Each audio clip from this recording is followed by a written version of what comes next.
Good morning. I'm meteorologist Ren Claire with a check of your forecast here.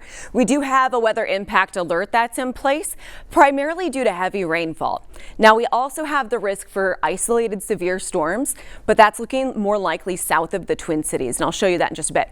Now, the timeline of the rain has been prolonged a little bit, so we haven't had much of an impact with that this morning, but that is about to change. So right now we're seeing some showers across central Minnesota as well as southern Minnesota and isolated storms developing here right now as well, but nothing severe this morning at this time. We do still keep that weather impact alert. That's in place all the way through noon tomorrow because we have rounds of rain. Now we'll have breaks in the rainfall. It's not just going to be widespread heavy rain, but we have multiple rounds of it, and it will be heavy at times. And that will especially be the case where we have a storm or two. Localized flooding will be a concern for us as we head into more so later today and into tomorrow, because by that point, we're likely seeing some totals that are closer to 3, even 4 inches of rain for some folks. Over the next couple of hours here, we're looking at highs that are going to be in the low 70s. Our lows this morning we're in the upper 60s. So not a big change as we head into the afternoon. We're pretty much hovering right around the lows that we woke up to. We'll have that chance for storms in the Twin Cities. It's more likely between 3 and 9. But again, I'm not expecting widespread severe weather. Taking a look at microcast here. Here's 1 o'clock, a few storms towards St. Cloud. I could see an isolated severe thunderstorm warning towards St. Cloud into the mid to early afternoon. Up north, we're not talking about much rain at all. And the Twin Cities is looking at scattered showers and storms. So where you're seeing some of these greens, that's not particularly heavy rainfall. We're only going to have those downpours where we have the storms.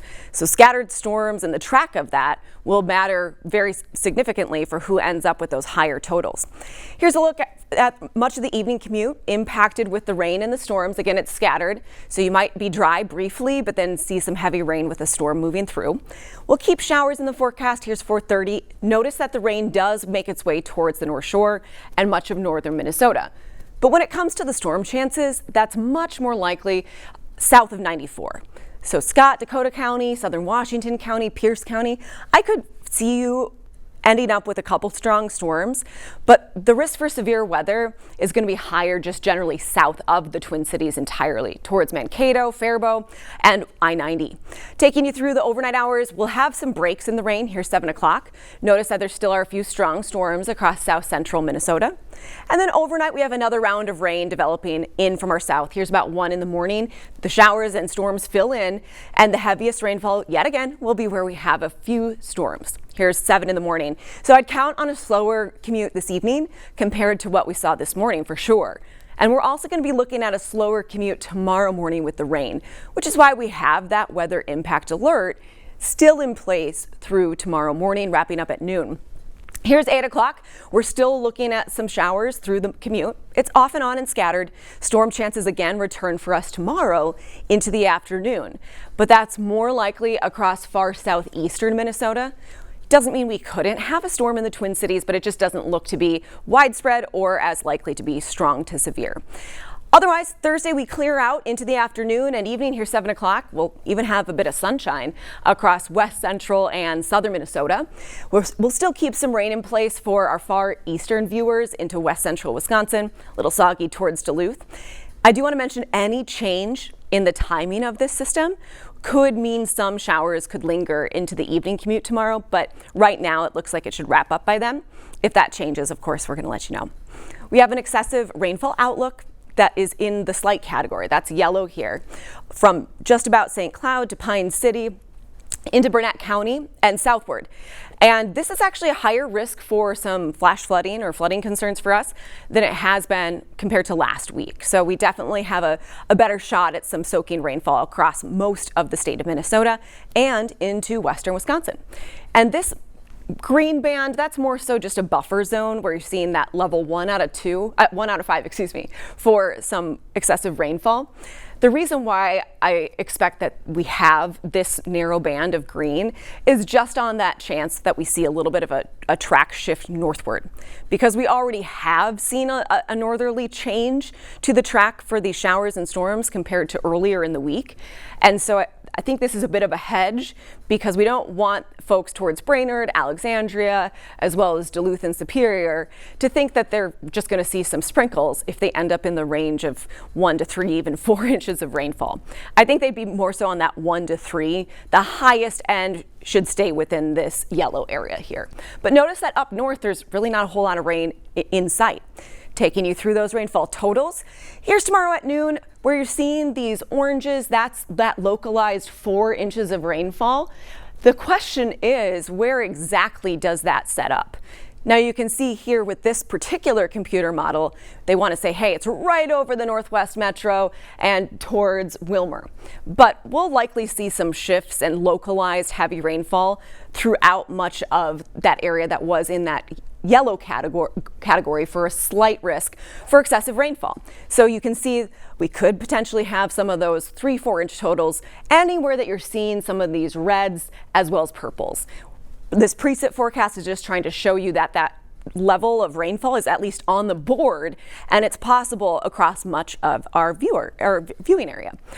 Take a look at the cutoff for rainfall totals here.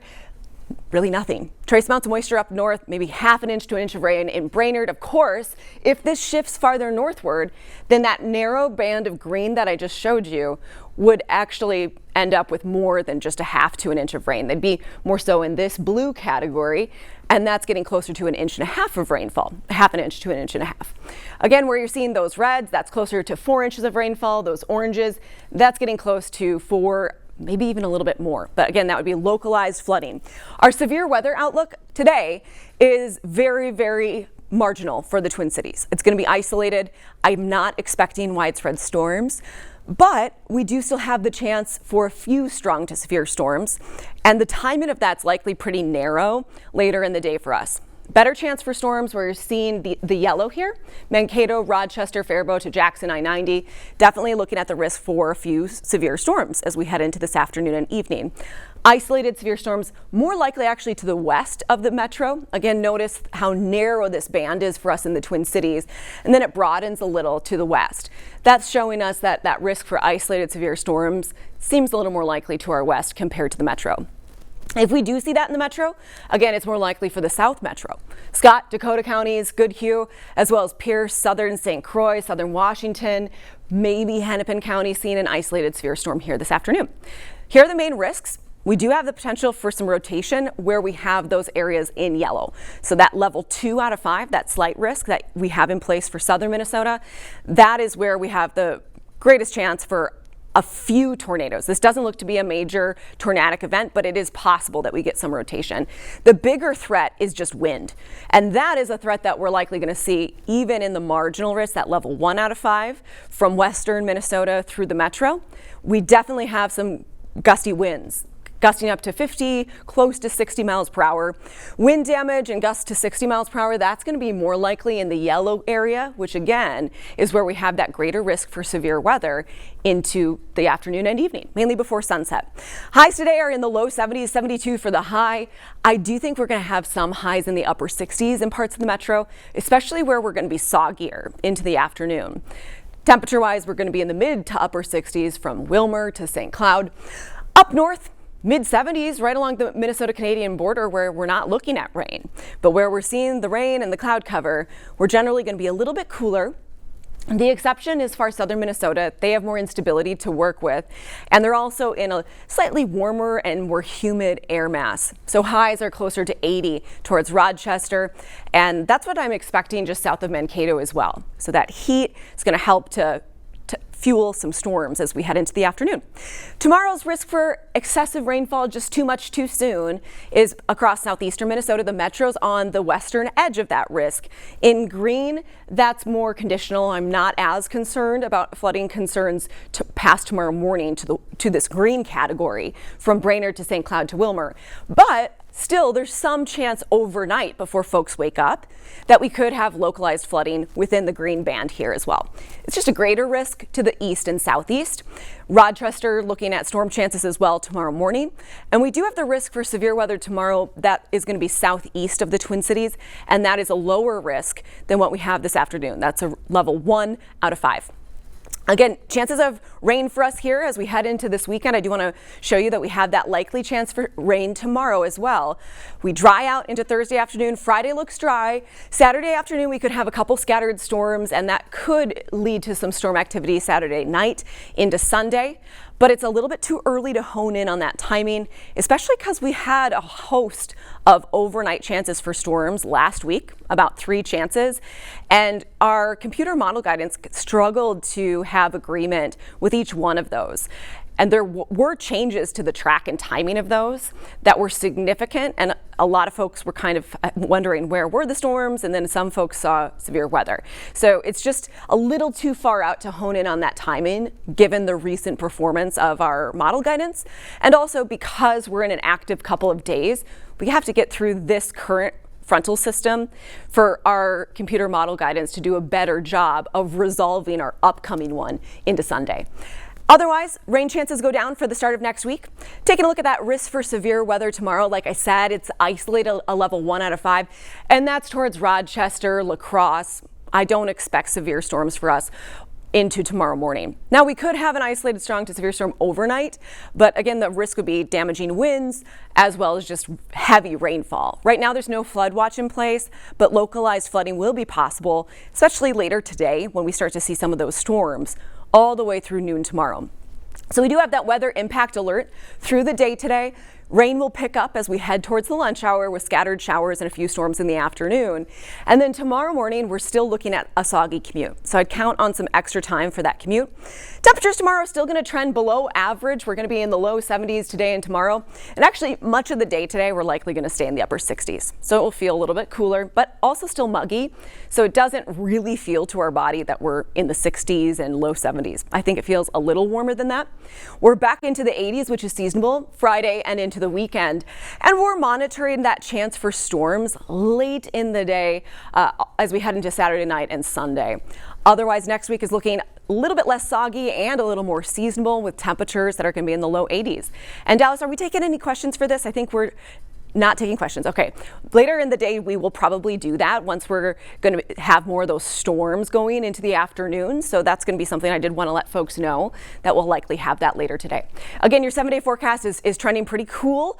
We are going to be looking at a soggy stretch of the next couple of days, and I'm going to step off just to reprompt or reload some of my graphics here. It is kind of wild that we've gone from temperatures that were in the 90s, record-breaking heat for our highs last week for a day, as well as our record high low, to now temperatures that are actually below average with just soaking rainfall. So here's a look at our lows today. They're in the upper 60s, even 40s towards International Falls. So that is quite the turnaround from the heat that we saw earlier. It has been an incredibly wet start to June, especially for central Minnesota. Now, northern Minnesota needs to get in on some of that moisture, but they're certainly not going to this round. We're drier than normal to the north and to the west where you're seeing those reds. And that's unfortunately also where we've had fire weather issues through much of the summer and late spring. Taking a look at our dew point trend here at the last 24 hours, you can see dew points are way up, and that is what we're seeing, especially where we're going to have that risk for some flooding and storms. Across much of I-90, the dew point change, well, close to 20 degrees towards southwestern Minnesota. And we're 10 degrees higher than yesterday's dew points in the Twin Cities. That's telling you that we have more moisture to work with, as well as it's an instability parameter for us too that we monitor, where we have those higher dew points versus what we're seeing up north, which is not as humid. We have a greater risk for some stronger storms. And you can see that as we head into, or take a look, at the last 24 hours, we're up a good bit. Dew points are back into the 60s, even mid 60s. It's not quite as humid as last week though, so I think we're at least doing better on that front. Our 24-hour temperature change, not terribly significant, but we're a couple degrees warmer than yesterday. And right now, or into this morning, like I said, we're gonna stay in the 60s. We are not talking about warm temperatures. We get to 72 possibly in the afternoon, most of this morning upper 60s with rain, cloudy skies, and scattered showers and a few storms. That impact alert for us, again, that's in place now all the way through noon tomorrow, and we could see anywhere from 2 to 4 inches of rain across central and southern Minnesota. The next couple of hours for us, like I said, we kind of hover in the upper 60s. Maybe we squeak into the low 70s. I think we do, but just barely. We're not looking at a warm day, and temperatures are below average by 10, even more than 10 degrees across central Minnesota. Overnight, we keep that likely chance for scattered showers and storms. Here's this afternoon. Isolated severe storms possible into the afternoon, first across west central and central Minnesota. The chance for a strong storm for the Twin Cities is pretty conditional. It's a narrow window, mainly before about 3, as well as through sunset. Better chance for storms across southern Minnesota towards Mankato and I-90.